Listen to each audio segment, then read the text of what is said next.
My name is Anna Cole. I'm here from Rochester, New York. Sarah Goebel. I am also from upstate New York, Binghamton.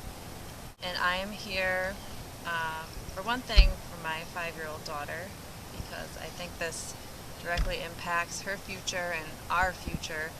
Mick Cole from Rochester, New York. I'm here for a number of reasons, among which is that this is probably the most important trial since the trial of Daniel Ellsberg for his release of the Pentagon Papers.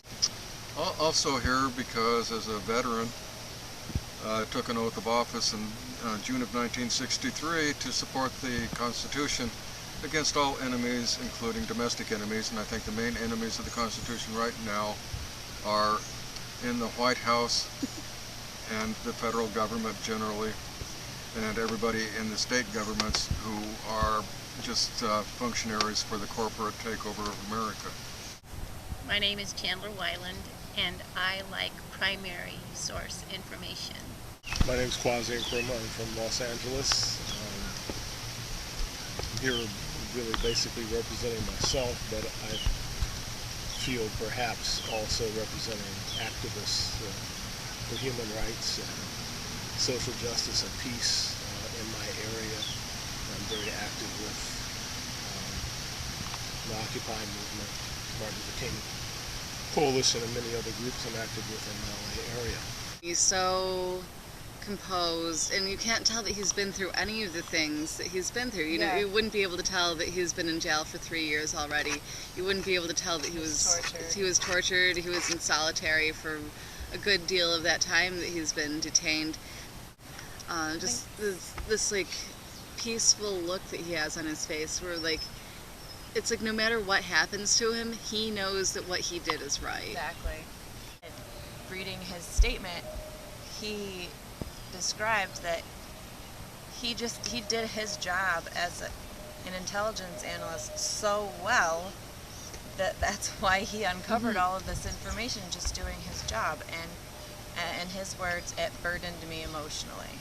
The media should be telling us what's going on. They're not telling us. There's journalists that aren't reporting what they should be reporting, and when the people that we're supposed to trust to tell us what's happening aren't telling us what's happening, then it is about time that people take it into their own hands and they get the information out there. And I hope there will be more people that do the same thing. And if there's one thing that's quite clear on all the messages, if you see something, say something. You know, we don't pick our. That should apply across the board, not just where the government wants it to. Right. One of the things Bradley intended to do was show what crimes are being done in their name, and unfortunately the American public has not responded nearly as well as it should have. But I felt that the minimum I could do would be to be here to support him. The government is trying to create a case, particularly under the Espionage Act, almost out of thin air. They're grasping at straws, and unless you're in the courtroom observing what's going on, you really can't grasp that fully. And I think that is the reason why they are not allowing the media to record any of the court proceedings. And that's why I think it's important for those of us who do have the privilege to be here and observe the courtroom proceedings need to go home and tell everybody. And I think that maybe Bradley Manning played a very large part in Edward Snowden deciding to be a whistleblower, because Bradley kind of broke the ice, at least for our generation, and on whistleblowing. But the real issue is what will all the people who are being affected by this, what will they do? What are they willing to do? And maybe, because this young man, this short young man who hardly fills out his uniform, has really taken a stand and put himself on the line.